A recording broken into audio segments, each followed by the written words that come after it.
اگر آپ ہمارے چینل کو سبسکرائب نہیں کیے ہیں تو برائے مہربانی سبسکرائب کر لیں۔ ویڈیو پسند آنے کی صورت میں لائک کریں اور اپنی رائے کا اظہار کامنٹ باکس میں ضرور کریں۔ شکریہ۔ نوح علیہ الصلاۃ والسلام کا واقعہ میں کل بیان کر رہا تھا، آج بھی سورت میں نوح علیہ السلام کا واقعہ آیا۔ اللہ تعالیٰ نے آدم علیہ السلام کو بھیجا، پھر ادریس علیہ السلام، پھر نوح علیہ السلام، وہ پہلے پیغمبر تھے جو دنیا سے شرک کے خاتمے کے لیے آئے۔ ود، سوا، یغوث، یعوق اور نصر، ان 5 بتوں کے نام قرآن مجید میں ہیں کہ یہ بزرگ تھے، ان کی مورتیاں بنا کر اس قوم نے عبادت کرنا شروع کر دی۔ بھائی بات چیت نہیں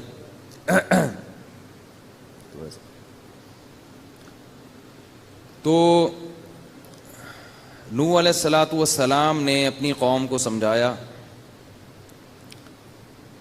اور 950 سال سمجھایا ہے، 9,500۔ لیکن قرآن مجید میں ہے کہ ما آمن معہ الا قلیل، بہت تھوڑے لوگ ایمان لائے، بہت تھوڑے لوگ، اور یہ تھوڑے بھی زیادہ تر غریب مسکین لوگ تھے۔ جتنے بھی انبیاء نے دعوت کا کام کیا ہے، ان کی دعوت پر لبیک کہنے والے لوگوں میں غریبوں اور مسکینوں کی تعداد ہمیشہ زیادہ رہی ہے، اور پہل بھی غریبوں اور مسکینوں نے کی ہے، یہ تمام پیغمبروں کی دعوت میں۔ اس سے علماء کہتے ہیں کہ جس دعوت میں غریب اور مسکین لوگ نہ ہوں، یعنی آپ نے دین کا کام شروع کیا اور اس میں غریب لوگ نہیں آ رہے، تو کچھ دال میں کالا کالے کا خطرہ ہے۔ کوئی قاعدہ کلیہ نہیں ہے، لیکن کچھ گڑبڑ ہے، سمجھ رہے ہیں بات کو، کچھ گڑبڑ ہے اس میں۔ تو ذرا استحضار کر لینا چاہیے ایسی تحریک کو، ایسی تنظیم کو اپنے حالات میں، کہ ہم کوئی ایسا تو نہیں کہ شریعت سے ہٹ کے چل رہے ہوں، کیونکہ انبیاء کے ساتھ جب بھی ہوا نا یہ دعوت کا کام، تو غربا اور مساکین زیادہ آئے ہیں۔ ایک بات تو یہ ہوئی، دوسری بات ہمیشہ یہ ہوئی ہے کہ مالدار لوگ یہ انبیاء کو کہا کرتے تھے کہ ہم آپ کی بات اس مجمع میں بیٹھ کے نہیں سنیں گے جس مجمع میں غریب اور مسکین لوگ ہوتے ہیں، ان کو اپنے پاس سے بھگائیں، ہماری شخصیت مجروح ہوتی ہے، ہماری پرسنالٹی خراب ہوتی ہے اس سے، لوگ کیا دیکھیں گے کہ میں اس کے ساتھ بیٹھا ہوا ہوں غریب آدمی کے ساتھ۔ تو نوح علیہ السلام نے جب اپنی قوم کو دعوت دی تو جو تھوڑے سے لوگ ایمان بھی لائے، وہ بھی قوم کے غربا اور مساکین۔ تو مالدار لوگ کیا کہتے تھے کہ وَمَا نَرَاكَ اتَّبَعَكَ إِلَّا الَّذِينَ هُمْ أَرَاذِلُنَا، اے نوح ہم دیکھتے ہیں کہ آپ کی اتباع ہم میں سے پست اور ذلیل ترین لوگ کر رہے ہیں، معاذ اللہ، بہت ہی قوم کے جو مزدور طبقہ ہے، پست طبقہ ہے، وہ آپ کی بات پہ چل رہا ہے، لہذا ہم نہیں آ سکتے کیونکہ ہمارا بھی مقام کیا ہو جائے گا، گر جائے گا، لوگ کہیں گے غریبوں کے ساتھ بیٹھتے ہیں۔ یہ کتنا بڑا مسئلہ ہے یہ۔ نوح علیہ السلام یہ کر سکتے تھے کہ کہہ دیتے غربا کو کہ تم چلے جاؤ یہاں سے۔ نوح علیہ السلام نے جواب میں فرمایا یا قوم من ینصرونی من اللہ ان طردتہم، اگر میں ان کو اپنی مجلس سے نکال دوں گا تو مجھے اللہ کے عذاب سے کون بچائے گا؟ پھر اگر میں ان کو اپنی مجلس سے نکال دوں گا تو بتاؤ مجھے اللہ کے عذاب سے پھر کون بچائے گا؟ اور میں یہ بھی نہیں کہتا وَلَا أَقُولُ لِلَّذِينَ تَزْدَرِي أَعْيُنُكُمْ لَن يُؤْتِيَهُمُ اللَّهُ خَيْرًا، اور میں تمہیں خوش کرنے کے لیے یہ جھوٹ بھی نہیں بول سکتا کہ تم جس قوم کو ذلیل سمجھ رہے ہو، جن لوگوں کو ذلیل سمجھ رہے ہو، اللہ ان کو خیر نہیں دے گا اور اللہ ان کو عزت نہیں دے گا، یا اللہ کی نظر میں بھی وہ واقعی پست ہیں، میں یہ بھی نہیں کہہ سکتا، یہ تو تمہارا کہنا ہے کہ وہ پست ہیں، اللہ کی نظر میں وہ پست نہیں ہے۔ دیکھو اس سے پتہ چلتا ہے کہ دین کی دعوت اور تبلیغ کے لیے ہمیں اتنی لچک کی اجازت ہے جتنی شریعت نے اجازت دی ہے۔ کسی کو دین پر لانے کے لیے شریعت کے بنیادی اصولوں کو نہیں توڑا جا سکتا، جس نے آنا ہے آئے، نہیں آنا تو بولو بھائی دفع ہو جائے، پھر نہیں آنا تو جائے جہنم میں۔ بیان سننا ہے، گرو مندر کا بندہ بھی ادھر ہی بیٹھ کے سنے گا، لیاری کا بھی ادھر ہی سنے گا, مچھر کالونی کا بھی ادھر ہی سنے گا, اورنگی ٹاؤن کا بھی ادھر ہی سنے گا, کلفٹن کا بھی ادھر ہی بیٹھ کے سنے گا, ڈیفنس کا بھی ادھر ہی بیٹھ کے سنے گا. یہ نہیں ہو سکتا کہ ڈیفنس والوں کے لیے ادھر, گرین کارڈ والوں کے لیے یہاں, ادھر آئیے آپ, اور مچھر کالونی والے وہ ادھر پیچھے پیچھے جا کے بیٹھے, گولے گنڈے والے جتنے بھی ہیں وہ ادھر جا کے بیٹھے. انبیاء کی دعوتوں میں یہ فرق نہیں ہوتا. یہ تو دنیا کا ایک نظام ہے, کوئی اونچا ہے کوئی زیادہ ہے. قیامت کے دن سب برابر ہو جائے گا حساب کتاب, دولت مند بھی غریب بھی سب ایک جیسے. قبر میں جا کے دیکھو نا, قبر میں پتہ چلتا ہے کہ جو دفن ہوا ہوا یہ کوئی کرنل تھا, بریگیڈیئر تھا یا چپڑاسی تھا, پتہ چلتا ہے. اندر جا کے سب کیا ہوتے ہیں, برابر. اس کا یہ مطلب نہیں ہے کہ جو عزت دار ہے اس کو عزت نہیں دینی چاہیے. عام معاملات میں نبی صلی اللہ علیہ وسلم نے فرمایا جب کسی سے ملو تو انزل الناس منازلہم, جو جس کیٹیگری کا آدمی ہے اس کو اس سے حساب سے ملو. عزت دار آدمی کو زیادہ عزت دینی پڑے گی, جو کم عزت والے ہیں ان کو تھوڑی بھی عزت دے دو تو وہ خوش ہو جاتے ہیں. تو یہ مطلب نہیں ہے کہ لوگوں کے مراتب میں فرق نہیں کرنا, لیکن جب دین کی عمومی بات ہوگی, عمومی دعوت ہوگی تو اس میں غریب اور مالدار کا فرق نہیں ہوگا. اور غریبوں سے دوستی اس بیس پہ نہیں ختم کی جائے گی کہ میرا اٹھنا بیٹھنا چونکہ گولے گنڈے والوں کے ساتھ ہے تو اگر کوئی آفیسر نے دیکھا تو وہ تو مجھے دیکھ کے بھاگ جائے گا, لہذا اس کو بھگاؤ یہاں سے. یہ بھی ہوتا ہے بعض دفعہ. بعض لوگ اپنا مقام بڑھانے کے لیے اپنے غریب دوستوں سے دوستیاں ختم کر دیتے ہیں کہ یار وہ بندہ آئے گا, وہ دیکھے گا وہ غریب کے ساتھ بیٹھا ہوا ہے, یار یہ تو اس کے ساتھ بیٹھا ہوا ہے, چلو بھگاؤ یہاں سے اس کو. تو نوح علیہ السلام نے کیا فرمایا کہ میں ان غریبوں کو اپنی مجلس سے نکال دوں گا تو مجھے اللہ کے عذاب سے کوئی نہیں بچا سکتا. یہی تانا نبی صلی اللہ علیہ وسلم کو بھی دیا گیا.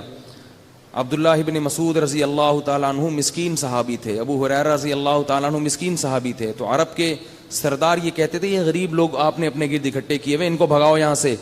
تو اللہ نے قرآن مجید کی آیات نازل کی کہ وَاصْبِرْ نَفْسَكَ مَعَ الَّذِينَ يَدْعُونَ رَبَّهُمْ, کہ اے نبی اپنے آپ کو ان لوگوں کے ساتھ جوڑ کے رکھیں جو صبح و شام اپنے رب کو پکارتے ہیں. وَلَا تَعْدُ عَيْنَاكَ عَنْهُمْ, آپ نے ان سے اپنی نظریں ہٹانی نہیں ہیں. تُرِيدُ زِينَةَ الْحَيَاةِ الدُّنْيَا, کہ دنیا کی زیب و زینت کو دیکھ کر کے دولت مند کے پاس زیادہ پیسہ ہے, زیادہ دولت ہے, تو آپ ان کو چھوڑ کے ان سے دوستیاں لگانا شروع کر دیں. ایسا آپ نے نہیں کرنا ہے. وَاصْبِرْ, روک کے رکھنا ہے اپنے آپ کو. اس صبر کہتے ہیں باندھنا ہے اپنے آپ کو ان کے ساتھ. ان سے ساتھ اگر چھوڑ دیا نا ان جانثاروں کا, تو قرآن میں رسول اللہ صلی اللہ علیہ وسلم کو بھی تنبیہ ہے کہ ان جانثاروں کا ساتھ نہیں چھوڑنا. یہ بڑے قیمتی لوگ ہیں, یہ بڑے قیمتی لوگ ہیں. عبداللہ ابن مسعود رضی اللہ تعالی عنہ اصحاب صفہ میں سے ہیں. صفہ ایک چبوترا تھا جہاں غریب ترین مسکین ترین صحابہ بیٹھ کے علم حاصل کیا کرتے تھے. اور اتنی غربت تھی کہ بعض دفعہ سطر ڈھانپنے کے لیے بھی چادر نہیں ہوتی تھی, تو ایک دوسرے کی طرف پشت کر کے بیٹھتے تھے تاکہ ایک دوسرے کے سطر پہ نظر نہ پڑے, اور انتظار میں رہتے تھے کہ نبی صلی اللہ علیہ وسلم آ کے کوئی بات بتائیں گے تو ہم اس حدیث کو محفوظ کر لیں گے. اس طرح علم حاصل کیا ہے. عرب کے سردار کہتے تھے یہ کن کے ساتھ بیٹھے ہوئے ہو آپ؟ تو اللہ نے اپنے نبی کو کیا فرمایا, تنبیہ کی, نا وَلَا تَعْدُ عَيْنَاكَ عَنْهُمْ تُرِيدُ زِينَةَ الْحَيَاةِ الدُّنْيَا, کہ ایسا نہ ہو کہ دنیا کی زیب و زینت دیکھ کر آپ ان سے دور ہو جائیں. نبی صلی اللہ علیہ وسلم جب آتے تھے نا اصحاب صفہ کے پاس تو یہ آیت پڑھتے تھے کہ یہ مبارک لوگ ہیں, حدیث کا مفہوم ہے کہ جن کے ساتھ میرے رب نے مجھے بیٹھنے کا حکم دیا ہے. اس لیے یاد رکھو دولت یقیناً اللہ کی نعمت ہے, مگر غریب آدمی کو احساس کمتری میں مبتلا ہونے کی چنداں ضرورت نہیں ہے. ٹھیک ہے دولت بھی اللہ کی نعمت ہے, اس کے اپنے فضائل ہیں شریعت میں, لیکن جس دولت کے ساتھ انسان میں تکبر پیدا ہو جائے, اترانا شروع کر دے, وہ دولت پھر انسان کو قارون اور فرعون بنا دیتی ہے. اور قارون اور فرعون کا انجام دیکھو کیا ہوا ہے. اور موسیٰ علیہ السلام تھے مسکین, تو عزت کس کو ملی؟ موسیٰ علیہ السلام کو, بنی اسرائیل کو, جو قوم کے کمزور لوگ تھے. پھر عبداللہ ابن مسعود رضی اللہ عنہ کو عزت ملی ہے, انہوں نے علم حاصل کیا غربت میں, اتنا علم حاصل کیا کیسے پیٹ کاٹا ہے. وجہ اس کی یہ کہ اگر وہ مال کمانے میں لگ جاتے تو پھر علم میں پیچھے رہ جاتے. تو انہوں نے قربانی دی کہ بس میں فاقے کروں گا, کچھ مل گیا ٹھیک ہے, نہیں تو صبر کروں گا. اس طرح سے فاقے کر کر کے علم عبداللہ بن مسعود نے حاصل کیا. پھر اللہ نے حضرت عبداللہ بن مسعود کو ایسا علمی مقام دیا ہے, حالانکہ اتنے دبلے پتلے تھے اور اتنا چھوٹا قد تھا کہ وہ شلوار جو ہے نا اپنی ٹخنوں سے بس تھوڑی سی اوپر رکھتے تھے, زیادہ اوپر نہیں کرتے تھے. کسی نے پوچھا ایسا کیوں نہیں کرتے, انہوں نے کہا میری پنڈلیاں اتنی باریک ہیں, مجھے شرم آتی ہے وہ دکھاتے ہوئے. اتنی باریک پنڈلیاں تھی, چھوٹا قد تھا, دبلے پتلے, غریب اور مسکین, لیکن علم حاصل کیا نا. علم یہ اللہ کی عادت ہے کہ اللہ نے علماء کو اور طلبہ میں اکثریت کو غریب ہی رکھا ہے.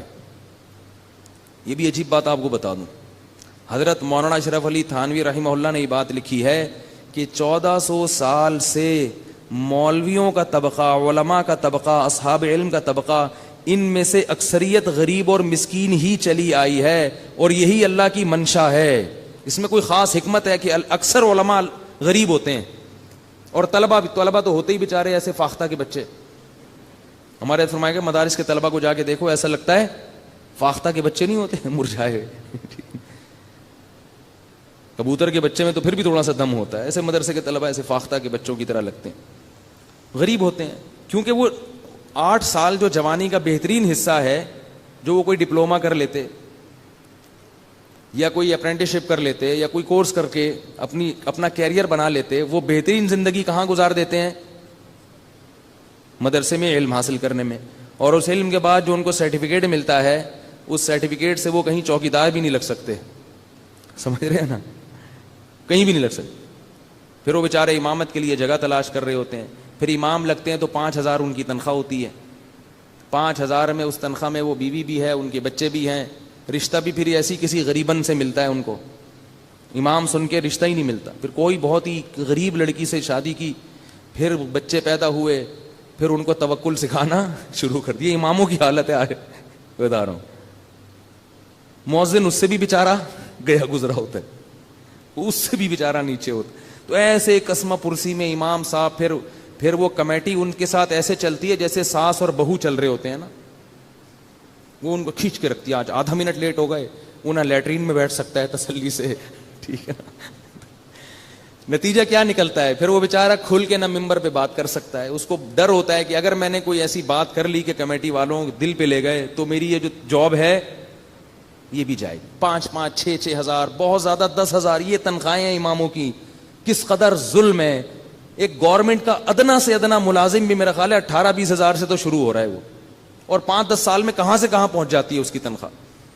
یہ حالات ہیں. لیکن صدیوں سے علماء چلتے آ رہے ہیں, اور یہ صرف ہمارے مدارس پیدا کرتے ہیں. یہ ایسے جذبے والے لوگ, ایسے لوگ یونیورسٹیوں میں پیدا نہیں ہوتے.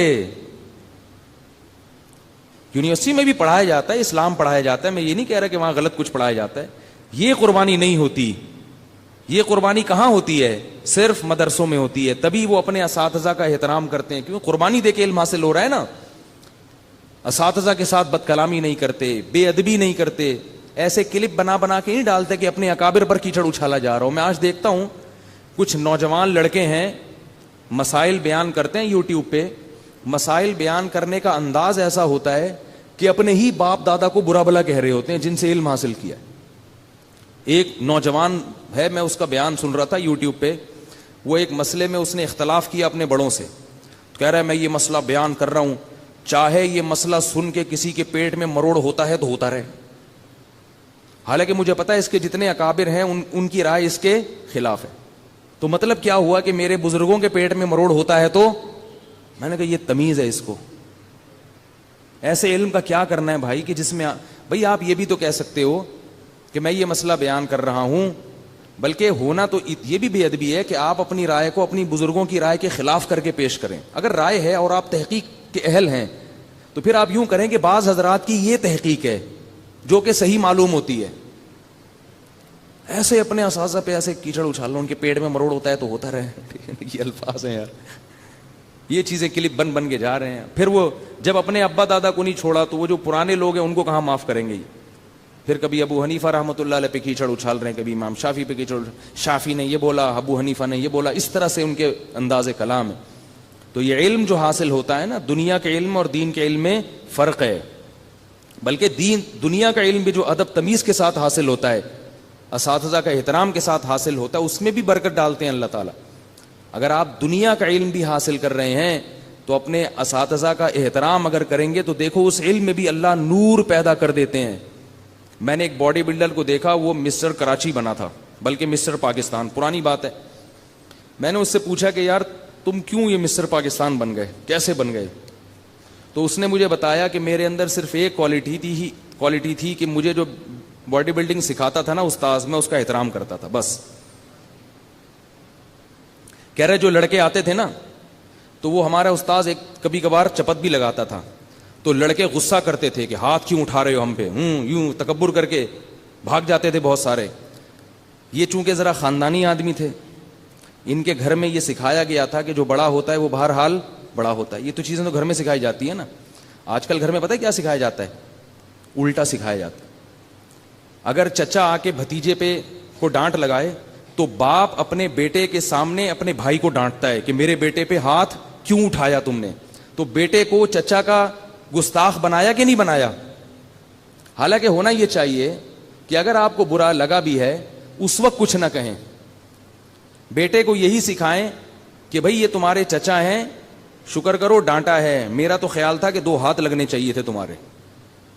الگ سے پھر اس کو سمجھا دیں کہ یار تھوڑا ہاتھ ہلکا رکھا کرو، زیادہ سختی ہو رہی. یہی مائیں بھی کرتی ہیں. خاندان کا کوئی دوسرا بڑا پھپھو چچا ممانی خالہ آگے اگر بچے کو تنبیہ کریں، آپ کون ہوتے ہیں ہمارے بچوں کو بولنے والے؟ تو بچے کو کیا بنا رہے ہیں؟ بے ادب، گستاخ. تو جب بچہ چچا ماموں خالہ کا بے ادب بنے گا تو پھر ماں اور باپ کا بھی بنے گا. وہ با ادب بنے گا تو سب کے لیے بنے گا. تو وہ بلڈر کہتے ہیں کہ ابا دادا نے ادب تمیز سکھائی ہوئی تھی. تو کہہ رہے ہیں وہ استاذ کی مار بھی کھا لیتا تھا. میں تو میرے استاذ نے پیش گوئی کی تھی کہ اللہ تجھے اس فیلڈ میں بہت آگے لے کے جائے گا کیونکہ تو بدتمیز نہیں ہے. سمجھ رہے ہیں بات؟ وہ بڑے بڑے کلب میں جا رہے ہیں آج کل، فری ہیں ان کے لیے سب. تو جب دنیا کے معاملے میں ایسی برکت ہوتی ہے تو دین میں تو یہ تو لازمی ہے اپنے بڑوں کا احترام. تو یہ مدارس میں جو ہے نا غربت میں وقت گزارتے ہیں. غربت میں ہاں بعض علماء بڑے مالدار بھی ہیں لیکن ان کا ریشو، علماء میں دولت کا ریشو کم ہی ہوتا ہے. حکیم الامہ لکھتے ہیں اللہ کی منشا ہی یہی ہے پھر، ٹھیک ہے نا، کیونکہ اللہ نے ہمارے نبی کو کیا بنایا؟ غریب بنایا. تو نبی کے وارثین بھی کیا ہوں گے؟ میں نہیں ہوں غریب کہیں مجھے زکوٰۃ لا کے لفافوں میں دینا شروع کر دیا. اچھا حضرت ہمیں تو پتہ ہی نہیں تھا، ٹھیک ہے نا. میں عمومی مثال دے رہا ہوں. بعض مالدار بھی ہوتے ہیں ہماری طرح، اکثریت کیسی ہوتی ہے؟ وہ غربت ہی ہوتے ہیں. طلبہ میں بھی ایسا ہی ہے. تو رسول اللہ صلی اللہ علیہ وسلم نے عبداللہ بن مسعود رضی اللہ تعالیٰ عنہ کو پڑھایا. پھر عبداللہ بن مسعود کا میں بتا رہا تھا کہ دبلے پتلے سے تھے لیکن علم میں کیا کمال پیدا ہوا ہے. حضرت عمر بن خطاب رضی اللہ تعالیٰ عنہ کا جب دور خلافت تھا تو آپ نے عبداللہ بن مسعود کو کوفہ بھیجا اور لوگوں سے کہا کہ میں ایسی شخصیت کو بھیج رہا ہوں کہ میں تمہیں اپنی ذات پر ترجیح دے رہا ہوں. ان کی ضرورت مجھے تھی مگر میں قربانی دے رہا ہوں تمہارے لیے. اور جب عبداللہ بن مسعود مدینہ آیا کرتے حضرت عمر استقبال میں کھڑے ہو جاتے اور فرماتے کنیف ملئ علما، چھوٹے سے قد کا آدمی ہے مگر علم سے بھرا ہوا ہے.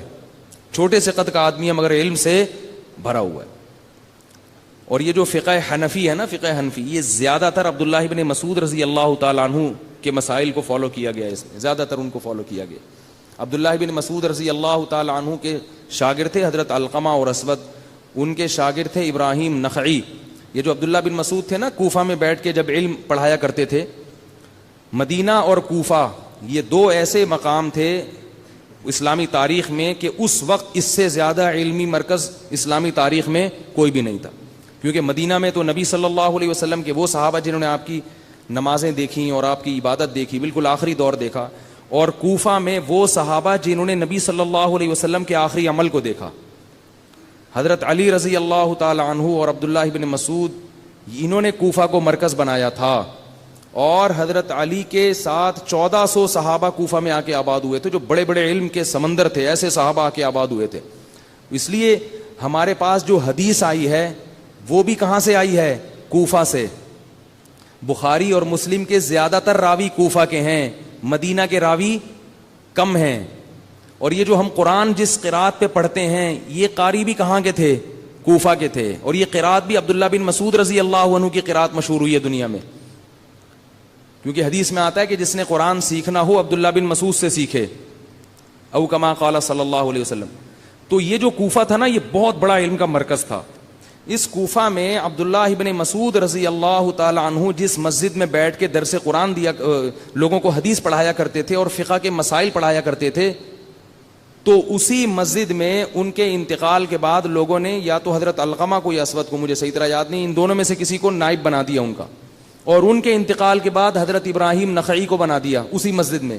ان کے انتقال کے بعد ان کے جانشین بنے حماد الکوفی, اور ان کے بعد امام ابو حنیفہ اسی جگہ پہ بیٹھ کے درس دیا کرتے تھے. اور علامہ ابن تیمیہ رحمۃ اللہ علیہ فرماتے ہیں کہ فتویٰ نویسی میں, یعنی مسائل کا علم میں, فقہی مسائل ہوتے ہیں نا, حلال حرام جائز ناجائز, اس فن میں جتنی شہرت اللہ نے عبداللہ بن مسعود کے شاگردوں کو دی تھی اتنی شہرت کسی اور کو نہیں ملی ہے. تو اس سے پتہ چلتا ہے کہ امام ابو حنیفہ رحمۃ اللہ علیہ کو جو فقہ میں اتنی زیادہ مہارت حاصل ہوئی ہے نا, اس میں کس کی تربیت کا دخل تھا, کس کی برکات تھیں؟ وہ عبداللہ ابن مسعود رضی اللہ تعالیٰ عنہ کی اور حضرت علی کی کے شاگردوں کی برکات تھیں. خیر, میں اب اصل بات کی طرف آتا ہوں. تو نوح علیہ الصلوۃ والسلام کی قوم نے کیا کہا کہ ان غریبوں کو اپنی مجلس سے نکالو. نوح علیہ السلام نے کہا یہ نہیں کر سکتا میں. یہاں ایک اور مسئلہ بتا دوں, غریبوں کی بات چل رہی ہے, بہت سارے غریب خوش ہو رہے ہیں ماشاءاللہ, ٹھیک ہے نا, پتہ بھی چل رہا ہے آپ میں سے کون غریب ہے. جو زیادہ مسکرا رہا ہے پتہ چل رہا ہے کہ بھائی اس کو زکوٰۃ دینی چاہیے اب, ٹھیک ہے نا. تو یہاں ایک مسئلہ سن لیں کہ رسول اللہ صلی اللہ علیہ وسلم نے فرمایا بدترین ولیمہ وہ ہے جس میں صرف مالداروں کو بلایا جائے اور غریبوں کو نہ بلایا جائے. اس کا مطلب یہ ہے کہ آپ کے دوستوں میں, یعنی کہ سارے غریبوں کو بلا لیں جو دن سے دوستی بھی نہیں ہے, وہ تو اپنے ساتھ مزید طفیلی اور 3 4 اور لے کر آئیں گے نا. وہ طفیلی والا تو سنا ہے نا واقعہ آپ نے, نئے لوگ ہیں, تھوڑا سا سنانے دیں یار, تراویح کے بعد لوگ تھکے ہوئے بھی بہت ہوتے ہیں نا, تو تھوڑا سا چٹکلا سنانے دیں. ایک آدمی کی کسی نے دعوت کی, تو وہ جا رہا تھا دعوت پہ, تو اتنے میں ایک اور اس کا دوست مل گیا. اس دوست نے پوچھا بھائی کہاں جا رہے ہو؟ فلاں نے دعوت کی ہے, میں بھی چلوں گا. بھی تم کیوں چلو, بلایا مجھے. اس نے کہا میں طفیلی بن کے چلا جاؤں گا. اچھا بھائی چل یار, طفیلی بھی تو ہوتے ہیں نا, ٹھیک ہے بھائی. ایک اور بندہ مل گیا, یار کہاں جا رہے ہو تم دونوں؟ بھائی دعوت پہ. یار میں تو اصل ہوں, یہ طفیلی, تمہیں تھوڑی لے کے جاؤں گا. اس نے کہا میں طفیلی ہوں, ٹھیک ہے نا, طفیلی. اس نے کہا چلو یار اب کیا کریں, طفیلی. 1 کے 3 ہو گئے. آگے گئے, ایک اور بندہ ملا. اس نے بولا بھائی کہاں جا رہے ہو؟ یار دعوت پہ. میں اصل ہوں, یہ طفیلی, یہ طفیلی, تم نکلو یہاں سے, جاؤ. اس نے کہا میں کیوں جاؤں بھائی, میں بھی تمہارے ساتھ جاؤں گا. بھائی تم کیسے جاؤ گے یار, تم کیا لگتے ہو؟ انہوں نے بولا مجھے پہلے سے جانتا ہے یار, جس نے آپ لوگوں کو دعوت کی دی ہے وہ مجھے پہلے سے جانتا ہے. اچھا بھائی جانتا ہے تو چلو. اب 1 کے 4 دیکھ کے نا وہ میزبان, اس کی سٹی گم ہو گئی. اس نے کہا آپ؟ اس نے کہا میں تو وہ ہوں جن کو آپ نے بلایا تھا. یہ کون ہے؟ وہ یہ طفیلی ہیں. میزبان کو غصہ آیا. اور یہ کون ہے؟ یہ طفیلی. اور یہ الو کا پٹھا کون ہے؟ تو چوتھے نے کہا میں نے نہیں کہا تھا مجھے پہلے سے جانتا ہے یہ. میں نے کہا نہیں تھا کہ یہ مجھے پہلے سے جانتا ہے. چلو بسم اللہ کرو. تو حدیث کا مطلب یہ ہے کہ آپ کے دوستوں میں مالدار بھی ہوں گے, غریب بھی ہوں گے, تو ولیمے میں صرف مالداروں کو بلاؤ اپنے دوستوں میں سے اور غریبوں کو نہ بلاؤ. تو یہ بدترین ولیمہ ہے. اور یہ پتہ ہے کیوں کرتے ہیں لوگ؟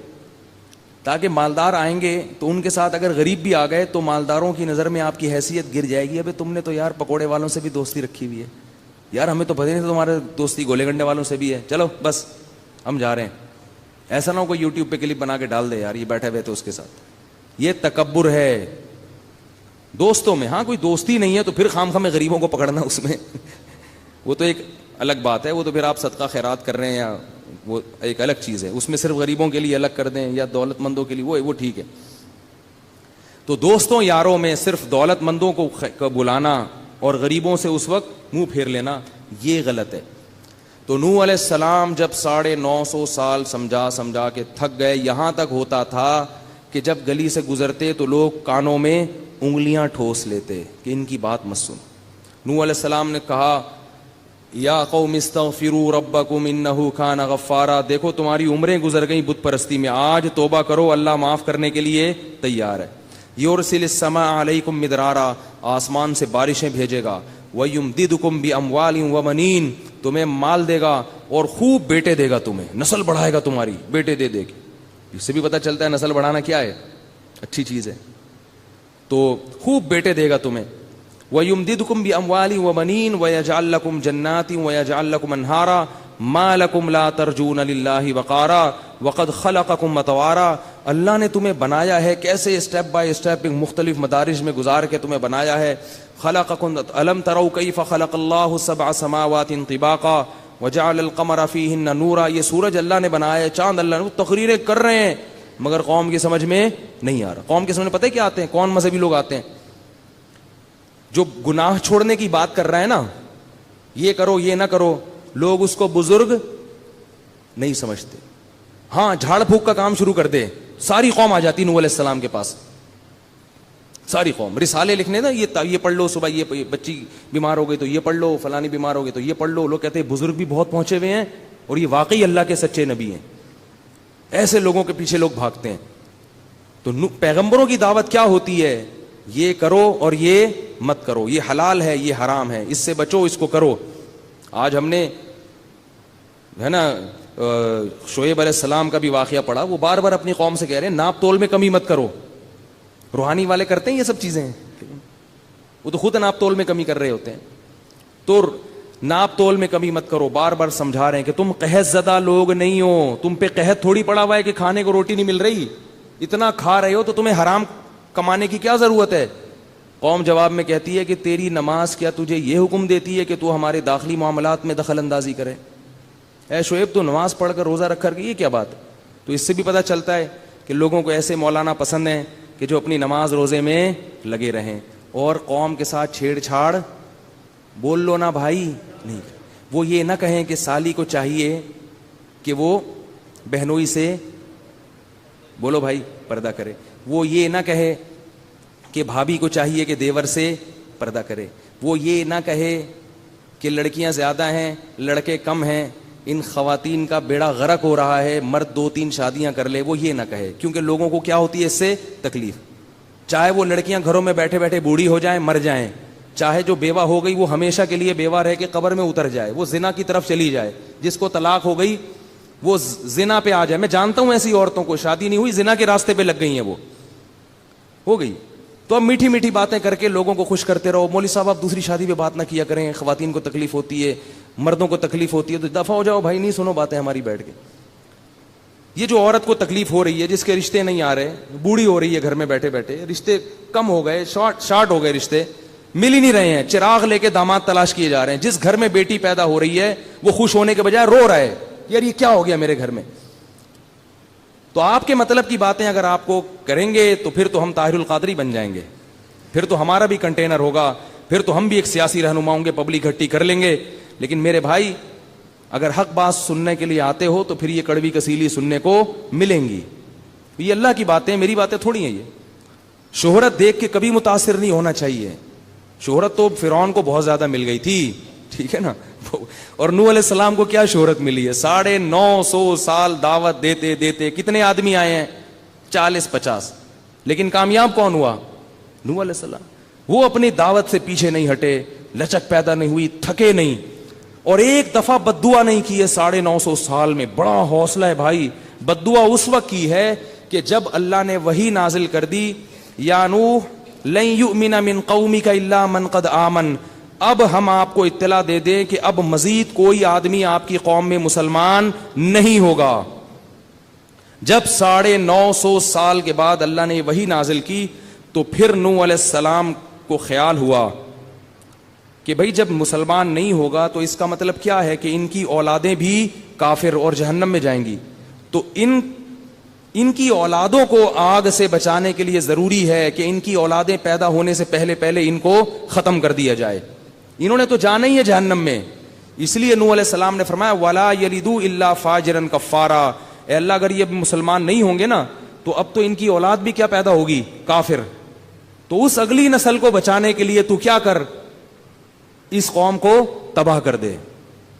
اتنا بڑا حوصلہ. اور ہم تھوڑا سا تبلیغ میں نکلتے ہیں, 2-4 دفعہ ایک کو سمجھایا, وہ نہیں آیا, ابے چھوڑو یار, ہم تو ایسے ہی کرتے ہیں نا, ارے ہوتا کچھ بھی نہیں ہے. وذکر فإن الذکریٰ تنفع المؤمنین, اللہ کہتے ہیں بات پہنچاتے رہو, کرتے رہو, کچھ نہ کچھ فائدہ انشاءاللہ ہوگا, حوصلہ نہ ہارو. تو نوح علیہ الصلوۃ والسلام نے جب تھک گئے تو پھر بد دعا کی ہے ان کے لیے, اور کیا کہ لا تجعل علی الارض من الکافرین دیارا, اے اللہ بن کافروں کا ایک گھر بھی زمین پہ باقی نہیں چھوڑنا. تو اللہ تعالیٰ نے پھر کیا فرمایا, وأوحی الی نوح. اچھا, نوح علیہ السلام کی بیوی بھی کافر, اپنے گھر میں ایمان نہیں آ رہا. یہ جو لوگ تانا دیتے ہیں نا لوگوں کو, ابے پہلے اپنے گھر میں تو اسلام لاؤ, باقی باتیں بعد میں کرنا, یہ تانا غلط ہے. ہو سکتا ہے جو دین کی دعوت دے رہا ہو وہ اپنے گھر میں بھی کوشش کر رہا ہو, لیکن یہ کوشش کامیاب نہ ہو رہی ہو. تانے دینے بہت آسان ہے. کل کسی نے میسج بھیجا کہ سیاسی لوگوں میں کسی نے, ایک سیاسی لوگوں کو کہا, اس نے پورے واقعات میسج لکھ کے بھیجا نا, کہ ایک آدمی نے سابق صدر کو کہا کہ تم چور تھے, اس نے کہا وہ جو مجھ سے پہلے آیا تھا وہ تو مجھ سے بھی بڑا چور تھا. ٹھیک ہے نا. ایک نے کہا آپ نے تو یہ کرپشن کیا, اس نے کہا وہ فلاں نے بھی تو کرپشن کی ہے. ایک نے کہا آپ نے جناب یہ کیا, اس نے بھی تو یہ کیا ہے. تو اس نے یعنی کہا کہ ہمارے ہاں جب بھی کسی پہ الزام لگتا ہے تو وہ بجائے اپنے الزام کو یا اپنی اصلاح کرنے کے دوسرے پہ اس سے بھی بڑا الزام لگا دیتا. تو جب آپ کسی کو دعوت دیں گے تو بجائے اس کے کہ وہ آپ کی بات سنے, دین پہ آنے کی کوشش کرے, وہ آپ کے عیوب تلاش کرنا شروع کر دیتا ہے. کہتے ہیں ابے تم اپنے گھر کو تو دیکھو پہلے, ابے تم یہ تو دیکھو, ہمیں سمجھا رہے ہو, تمہارے گھر میں تو. ایک صاحب تبلیغ میں نکلے ہوئے تھے, ایک شخص نے مجھے کہا کہ یہ مجھے دعوت دے رہے ہیں, ان کی اپنی بیٹی تو پردہ نہیں کرتی. تو میں نے کہا بھائی ہو سکتا ہے اس کو بھی دعوت دیتے ہو, نہیں مانتی ہو, تو بدگمانی کرنے کی کیا ضرورت ہے بھائی. تو نوح علیہ السلام کی بیوی بھی کافر اور ان کا بیٹا بھی کافر, تو گھر میں تو نہیں آیا نا دین. اب یہ تھوڑی کہہ سکتے ہیں کہ بیوی کی تربیت کی کوشش نہیں کی ہوگی انہوں نے, یا اولاد کی تربیت کی کوشش نہیں کی ہوگی. جو پیغمبر کے بارے میں یہ سوچے کہ انہوں نے اپنی بیوی اور بچوں کی تربیت کی کوشش نہیں ہوگی, وہ تو اسلام سے خارج ہے, کیونکہ پیغمبروں میں یہ عیب نہیں ہوتا کہ وہ اپنے گھر کو چھوڑ دیں اور پوری دنیا کی فکر کریں. گھر کی بھی فکر کر رہے تھے, دنیا کی بھی فکر کر رہے تھے. اور یہ جو کہتے ہیں نا لوگ کہ پہلے اپنا گھر صحیح کر لو اس کے بعد باہر آنا, یہ بھی غلط ہے. اس کے چکر میں تو گھر اگر صحیح نہ ہوا تو باہر بھی نہیں ہوگا کام. تو بھائی سارے کام کرتے رہو بیٹھ کے. یہ جو ہوتا ہے نا پہلے یہ ہو جائے پھر یہ ہو جائے, پہلے والے کچھ نہیں, سارے کام ساتھ شروع کرنے ہیں. اس میں جس کی قسمت میں ہدایت ہوگی مل جائے گی, نہیں ہوگی تو نہیں ملے گی. تو نوح علیہ الصلوۃ والسلام کی بیوی بھی مسلمان نہیں اور بیٹا بھی نہیں. تو اللہ تعالیٰ فرماتے ہیں ہم نے پھر جب نوح علیہ السلام نے بد دعا کی ہے تو ہم نے نوح علیہ الصلوۃ والسلام کو وحی کی کہ وَاصْنَعِ الْفُلْكَ بِأَعْيُنِنَا وَوَحْيِنَا, اے نوح اب ہم آپ کو سکھائیں گے کشتی بنانا, آپ کشتی بنانا شروع کر دیں. بہت بڑی کشتی تیار کرنا شروع کر دی اور سارے ایمان والے ان کے ساتھ مل گئے. قرآن کی آیت سے پتہ چلتا ہے کہ اللہ نے سکھایا ان کو یہ علم کہ ایسے بنانا ہے. اتنی بڑی کشتی جس میں سب بیٹھ جائیں جو ایمان والے, اور جتنے دنیا میں جانور موجود ہیں خشکی کے, ان سب کے ایک ایک جوڑا اللہ نے فرمایا کہ اس میں رکھ لو. یہ جتنے آج جانور دنیا میں ہمیں ملتے ہیں نا خشکی کے, یہ سارے نوح علیہ السلام کی کشتی میں سوار ہوئے ہوئے ہیں سوائے فارمی مرغی کے. اس کا پتہ نہیں نسب کہاں سے شروع ہو رہا ہے واللہ عالم. دیسی مرغیاں جتنی ہیں نا, ان کے ابا وہ جو مرغا تھا وہ ایک نوح علیہ السلام کی کشتی میں موجود تھا, اور مرغی بھی نوح علیہ السلام کی کشتی میں موجود تھی, گائے بھی, بیل بھی, بھینس بھی, شیر بھی, پتہ نہیں کیا کیا ہوگا جو بھی جنگل کے جانور تھے. تو نسل بچانے کے لیے اللہ نے کہا سب کو شامل کر لو. اور پھر قرآن کہتا ہے کلما مر علیہ ملأ من قومہ سخروا منہ, جب بھی لوگ گزرتے تو مذاق اڑاتے کہ نہ کوئی سمندر ہے نہ کہیں دریا ہے, اور تیار کیا ہو رہا ہے کشتی. تو نوح علیہ السلام اور ایمان والے کہتے ان تسخروا منا فإنا نسخر منکم کما تسخرون, آج تم ہمارا مذاق اڑا رہے ہو, ان قریب ہم کل تمہارا مذاق اڑائیں گے کہ تم نے ایک پیغمبر کی قدر نہیں کی اور ان کی باتوں کو تم نے جھٹلایا, ان کی دعوت پر تم نے لبیک نہیں کہا, کہ تم بدبخت ہو. اللہ فرماتے ہیں حتی اذا جاء امرنا, جب ہمارا حکم آ گیا, فارت تنور, زمین میں جتنے سوراخ تھے نا ان سے پانی ابلنا شروع ہو گیا. یہ واحد طوفان تھا جو پوری دنیا میں آیا ہے, واحد طوفان تھا جو پوری دنیا میں تباہی ہوئی ہے. اور کسی ایک انسان کو بھی اللہ نے زندہ نہیں چھوڑا تھا, واحد. اس کے بعد ایسا عذاب پوری دنیا پہ کبھی بھی نہیں آیا. فرمایا حتی اذا جاء امرنا فارت النور قل نحمل فیہا من کل زوجین اثنین, کہ جوڑے رکھ لیں اس میں. اور فرمایا کہ پھر آسمان سے ہم نے پانی کے جو دروازے تھے وہ کیا کر دیے, کھول دیے.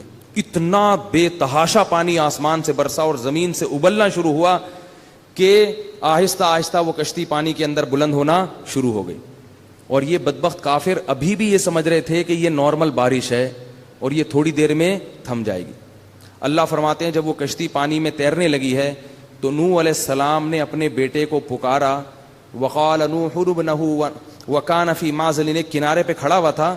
یا بنی ارکب معنا, اے میرے پیارے بچے, بنیا کہتے ہیں پیارے, اب آ جا میری کشتی میں سوار ہو جا.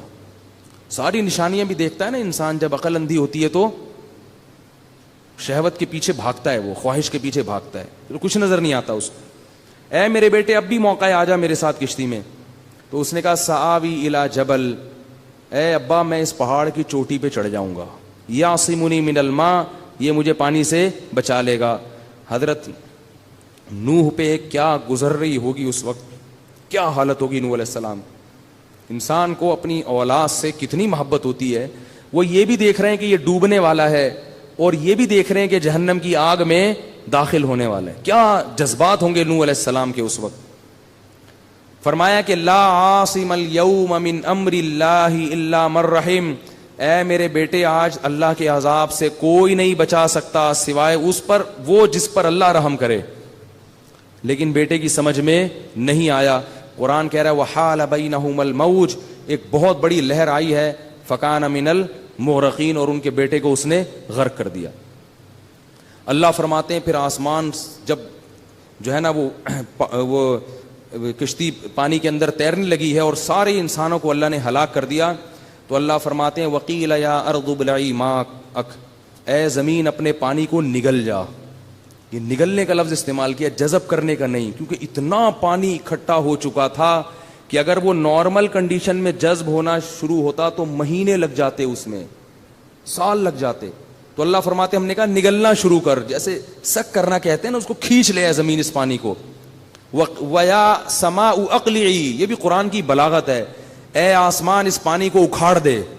کیونکہ اتنا پانی برس رہا تھا کہ ایسا لگتا تھا یہ پانی آسمان سے چپکا ہوا ہے, گویا اس کو ہٹانا پڑے گا, اکھاڑنا پڑے گا. یہ بلاغت ہے قرآن کی. وَيَا سَمَاءُ أَقْلِعِي, اے آسمان اس پانی سے اپنا تعلق ختم کر دے, تھم جا, رک جا. اور اے زمین اس پانی کو نگل لے.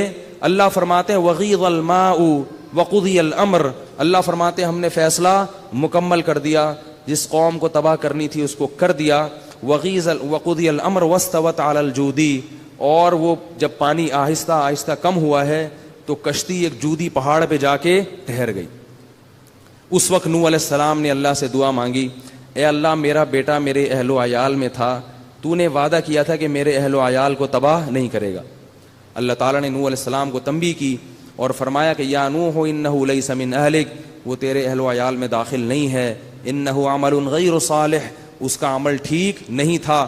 فلا تسألنی ما لیس لک بہ علم, اے نوح مجھ سے ایسا سوال مت کر جس کا تجھے علم نہیں ہے. حضرت نوح علیہ السلام نے فوراً اللہ سے توبہ استغفار کی, اور اللہ تعالیٰ فرماتے ہیں قیل یا نوح اہبط بسلام منا وبرکات.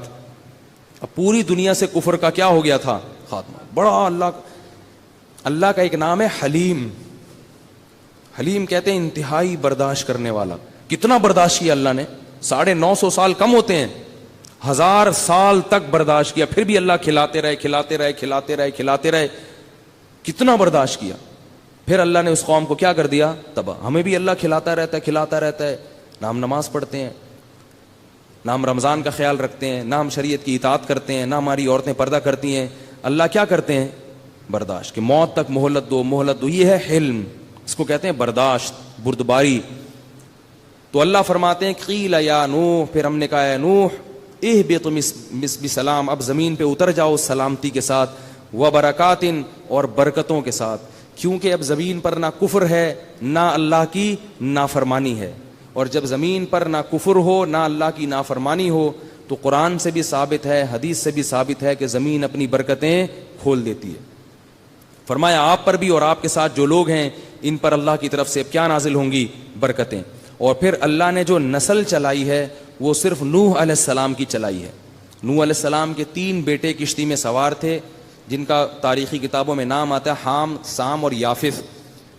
یہ جو آج ہم جتنے لوگ یہاں بیٹھے ہوئے ہیں نا, یہ اسی کشتی میں سوار لوگوں کی کیا ہیں؟ نسل ہیں. ہم وہ خوش قسمت ہیں کہ جن کے باپ دادا نوح علیہ السلام پر وہ 40 لوگوں میں ہیں, لاکھوں میں سے وہ 40 لوگوں کی اولاد میں ہیں ہم, جن کے تبھی اللہ نے ہمیں پتہ ہے سورہ بنی اسرائیل میں کیا خطاب کیا؟ ذریۃ من حملنا مع نوح, اے ان لوگوں کی اولادوں جن کو میں نے نوح کے ساتھ کشتی میں سوار کیا تھا. اللہ نے ہم سے ایسے خطاب کیا ہے, ان لوگوں کی اولادوں, یعنی ان لوگوں کا مطلب نوح علیہ السلام کے جو 3 بیٹے تھے, اے ان کی اولادوں جن کو میں نے کشتی میں سوار کیا تھا نوح کے ساتھ.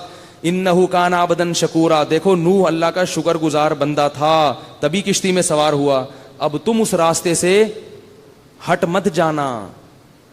ہمیں جو زندگی ملی ہے, نسل ملی ہے, یہ نوح علیہ السلام اور ان کے ساتھ جو ان کے بیٹے ایمان لائے تھے ان کے ایمان کی برکت سے ملی ہے ہمیں.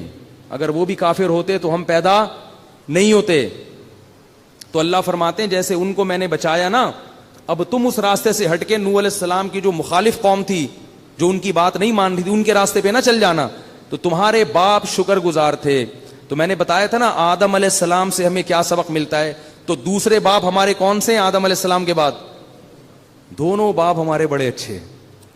کیا خیال ہے بھائی؟ جہاں ہم سب جا کے مل جاتے ہیں. باقی جو ابا ہیں وہ میرے ہوں گے, آپ کے نہیں ہوں گے, آپ کے ہوں گے میرے نہیں ہوں گے, ان کے ہوں گے اس کے نہیں ہوں گے. یہ 2 ابا ایسے ہیں جو میرے بھی ہیں اور آپ کے بھی ہیں.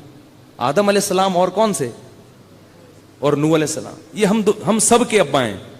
اور یہ دونوں کی خصوصیات ہمارے اندر آنی چاہیے اور ہمیں اس کا طعنہ ملنا چاہیے کہ اگر ہم کوئی غلط کام کریں تو لوگ ہمیں طعنہ دیں کہ تمہارا باپ ایسا نہیں تھا, تمہیں کشتی میں اس نے اس وجہ سے تھوڑی سوار کیا تھا. کیا خیال ہے بھائی؟ وہ تو کشتی میں اس کو جو نجات ملی تھی وہ تو اس لیے کہ شکر گزار لوگ تھے, تو تم بھی انہی کے راستے پہ چلو. تو یہ اس میں اور بھی ہمیں اسباق ملتے ہیں انشاءاللہ, پھر میں کل بیان کروں گا, وقت کافی لمبا ہو گیا ہے. تو خلاصہ پورے قرآن کا یہی ہے بھائی, مرد بھی اللہ کی نافرمانی چھوڑیں اور عورتیں بھی. جس کام کو اللہ نے بول دیا غلط تو بس اس کے پیچھے نہ جاؤ, اور جس کام کو کہہ دیا کہ کرنا ہے تو اس کام کو لازمی کرنا ہے, اور جہاں کوتاہی ہو جائے توبہ کر لے انسان. تو یہ پورے قرآن کا خلاصہ ہے. اللہ تعالیٰ سمجھنے کی عمل کی توفیق عطا فرمائے. کل مجھے امید ہے کہ آپ کو یہ ویڈیو پسند آئی ہوگی. اگر پسند آئی ہو تو یہ آپ اپنے دوستوں کے ساتھ شیئر کریں اور اس چینل کو سبسکرائب ضرور کریں